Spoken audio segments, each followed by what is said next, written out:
ازيكم يا جماعة عاملين ايه؟ يا رب تكونوا بخير. النهاردة هعمل معاكم معشوقة الجماهير البيتزا. زي ما انتوا شايفين جمالها وحلاوتها. اتمنى تعملولي لايك وسبسكرايب وتفعيل زر الجرس ليصلك مني كل جديد. اول حاجة معايا 3 كوبايات دقيق ونخلتهم كويس،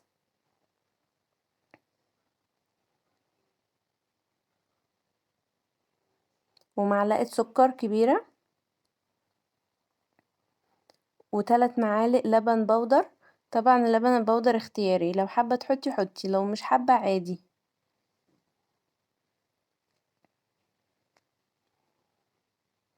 اهي حطيت 3 معالق،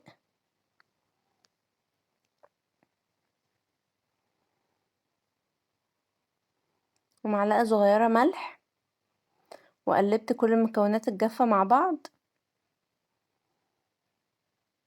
خلطت كل المكونات مع بعض، وهنا هعمل خميرة. معايا معلقة خميرة وهدوبها في شوية مية لحد ايه مش بسيبها تختمر كده مع نفسها. وحطيت الخميرة على الدقيق وقلبت كويس. قلبت الخميرة كلها في الدقيق، ومعايا بقى مية دافية اعجن بيها. يعني انا عملت معايا كوباية مية على حسب الدقيق طبعا اللي بيحتاج. ممكن يحتاج كوباية مية، ممكن يحتاج كوباية وربع، حسب الدقيق اللي معاكي. وقعدت اعجن، احط حبة مية واعجن. طبعا كنت بعمل بالجوانتي لحد ما عرفتش اتحكم بيه فقلعته، وغسلت ايدي كويس. طبعا كلنا بنغسل ايدينا كويس. وايه وقعدت اعجن بقى،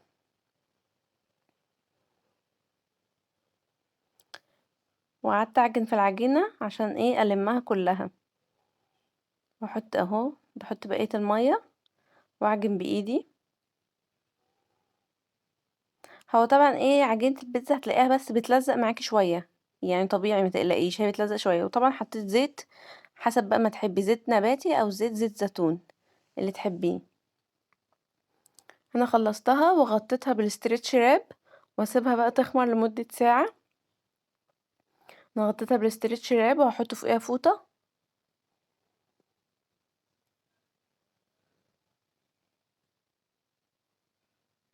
حطيت فوقيها فوطة واسيبها تخمر بقى مع نفسها. وهنا كانت خمرت، وهبطتها شوية بايدي. وبعد كده هعمل صلصة البيتزا. حطيت اول معلقة صلصة،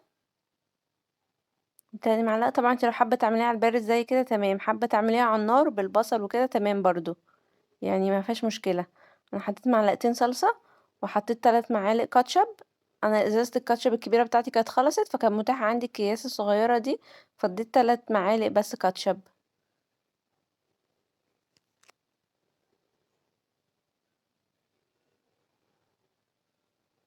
زي ما انتوا شايفين. وحطيت ايه، حطيت زعتر،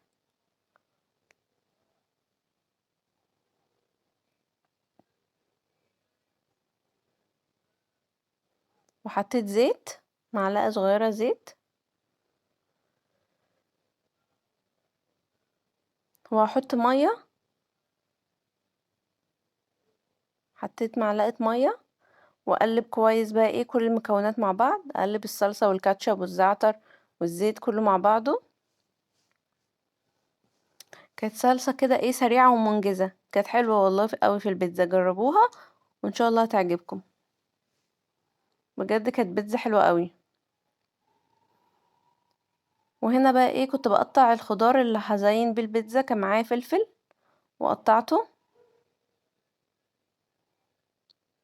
قطعت كل كمية الفلفل اللي معايا. كان معايا طماطمايه وقطعتها برضو. انا مبحبش احط في البيتزا طماطم كتير عشان بحس ان الطماطم بتنزل ميتها وهتخلي البيتزا مبلولة. فايه يعني بحط طماطم حاجات بسيطة قوي. فانا قطعت الفلفل وقطعت الطماطم، وكان معايا زيتون اخضر وقطعته. يعني ايه قعدت جهزت كده كل الخضار جنبي. اهو الزيتون قطعته كله. كان معايا صدق. طبعا ايه الحشوة دي على حسب ما تحبي، ممكن تعملي زي ما انا بعمل صدق، ممكن تعملي بسطرمة، ممكن تعملي فراخ، اللي تحبيه طبعا. والعجينة قطعتها دواير وحطيتها على فرشة من الدقيق. بجد كانت بيتزا حلوة قوي، اتمنى تجربوها وهتعجبكم بإذن الله. وهنا بقى ايه، جبت الصينية ودهنتها زيت كويس وقعدت بقى افرد العجينة في الصينية. زي ما انتوا شايفين فردت العجينة كويس جدا في الصينية. بجد كانت بيتزا سهلة جدا وما خدتش معايا وقت، وخلصوا كلهم يعني ايه مع بعض كده. كانت سهلة جدا. فردتها زي ما انتوا شايفين، وجبت شوكة وقعدت اخرم فيها طبعا عشان ايه ما تنفخش معاكي في الفرن، لازم ايه تخرميها بالشوكة. وبعد كده بقى هحط الصلصة. هفرد في العجينة الصلصة كويس جدا. وزي ما قلتلك الحشو على حسب ما انتي بتحبي.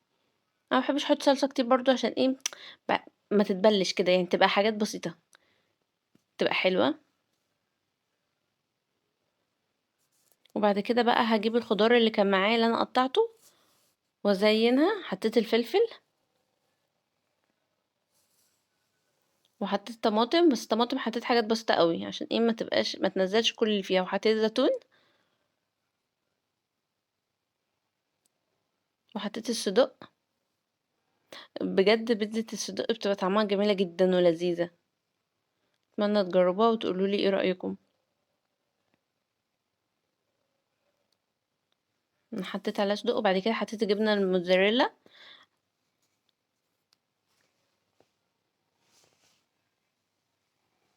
يعني حطيت الموتزاريلا، وطبعا الفرن سخن على درجة 180، يعني متاخدش وقت كتير.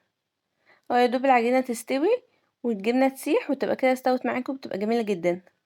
ادي اول صينية داخلة الفرن اهي. جبت صينية تانية وفردت فيها العجينة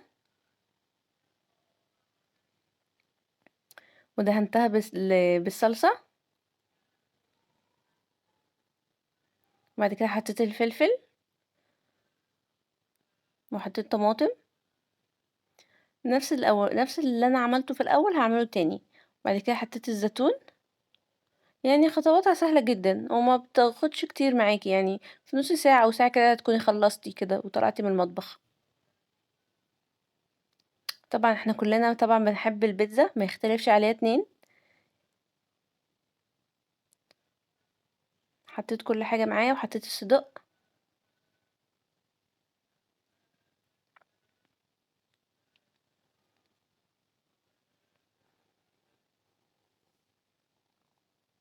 وبعد كده هحط الجبنة الموتزاريلا. طبعا اي جبنة عندك انت حابة تحطيها حطي، جبنة موتزاريلا، جبنة شيدر، اي جبنة عندك حطيها. وبس كده، دي كانت وصفة النهاردة، والبيتزا كانت تحفة جدا وجميلة. اتمنى تعجبكم وتجربوها وتقولولي ايه رأيكم. وما تنسونيش بقى في اللايك والسبسكرايب، ومع السلامة.